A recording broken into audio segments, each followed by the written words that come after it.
My last marriage was made in heaven. The musical accompaniment was provided by Gabriel, and angels were so happy, 10,000 of them danced on the head of a pin. It was the marriage to end all my marriages. My husband had dropped out of architectural school and had become a builder. In fact, in Britain, where he had lived, he was called a master builder. We married in Los Angeles, where he bought and rebuilt old houses, then sold them at handsome profits. We then moved to Sonoma County, where he found more old houses to refurbish. He returned a genteel, polished look to old Victorians and modernized 1930s bungalows. After several years of rapturous married life, we moved to the Pacific Palisades, into a futuristic condo which thrust its living room out over the California Canyon with a daring and an insouciance usually to be found only in a practiced drunk pretending sobriety. There, in that very expensive and posh settlement, the foundation of my marriage began to collapse. With all heart-sore lovers, I say, I don't know what went wrong. But in truth, I suspect it was the house. The living room was 2 stories high, and I put my large 3-foot by 5-foot paintings on the walls, and upon those vast reaches they diminished and began to look little better than enlarged color posters. I laid by Indian and Pakistani rugs on the floor, over the beige wall-to-wall carpeting, and they drowned in the vastness of that living room, appearing little more than 3 colorful table mats on a large boardroom table. Everything was built in: standard ovens, microwave ovens, grills, garbage disposal, and compactor. There was nothing for my husband to do. Before, when our marriage had shown weakness, as all marriages do, I suppose, I would argue with my husband on his lack of promptness in taking out the garbage, or his failure to separate the cans from the glass bottles, or his refusal to brush the Weber clean and empty the ashes. But alas, since the house did everything, I couldn't blame him for his inconsequential failures, and was forced to either shut up or face up to our real problems. Floundering or not, we still had the ability to talk to each other.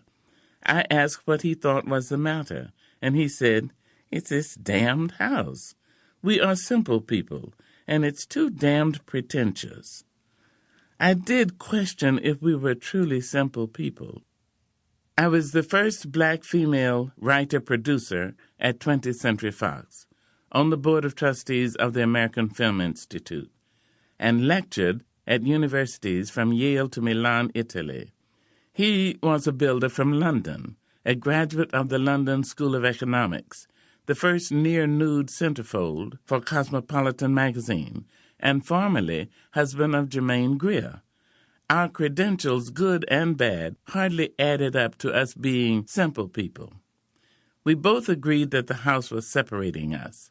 He thought it was time to move back to Northern California, where the grass was greener, the air more pure, and we could live simpler lives. I would write poetry, and he would build ordinary houses. He went on a quest to the Bay Area and found an Art Deco house in the hills of Oakland, with a magnificent view of the Golden Gate Bridge. His happiness was contagious. Our marriage was back on track. We were a rather eccentric, loving, bodacious, unusual couple, determined to live life with flair and laughter. We bought the house on Castle Drive from a couple who had married a year before and had been busy bringing the house back to its original classical 3 pastel colors. I admit it was a little off-putting to find that the couple had divorced before they even moved into the house. But I decided that that was their affair and was not a bad omen for our new house. My husband and I moved in. The beautiful parquet hardwood floors welcomed my oriental rugs. In hanging my paintings, I had to adjust to some of the round corners, but I adjusted. My oversized sofas were primed to offer comfort to those who wanted to sit and simply look out over the garden and at the bay. There was a room which was a bar, and circular windows looked from the bar into the kitchen, where there was no compactor, no garbage disposal, one oven, and a gas range. The piano sat in one corner of the spacious living room, and we set up handsome card tables in the bar so that we could entertain ourselves and our guests at bid whist and other parlor games. I thought, now this is the way to live.